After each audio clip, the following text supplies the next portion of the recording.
E di që do ketë shumë njerëz që do e bëhet qefi kur dëgjojnë këtë lajmin, sepse të futesh në këto lista është nderi i madh.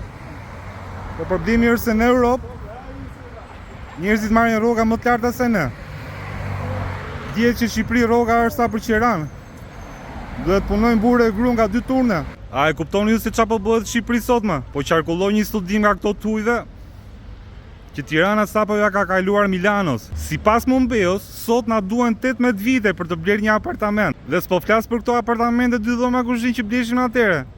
Po flas për një dhomë që me 2 hape janë krevat. Sipas këtij studimi që po qarkullon sot në mediat online, na kanë dashur 15 vite vitin e kaluar për ta bërë këtë gjë. Dhe këtë vit ka shkuar 18 dhe askush nuk jep një arsye të qartë sepse ka ndodhur kjo gjë. Kam i shokun tim tani këtu me mua që po bëj këtë video dhe po habitet i shkriti se thot ku e gjetë këtë lajm, por është e vërtetë që Tirana që ka futur në listën e top 6 vendeve më të shtrenjta për të bërë një apartament. Këtu duket sikur po ndërtojnë qytete për të ardhmen e fëmijëve tanë, por më duket se po i ndërtojnë për të huajt dhe për të bërë ëndrat e tyre realitet.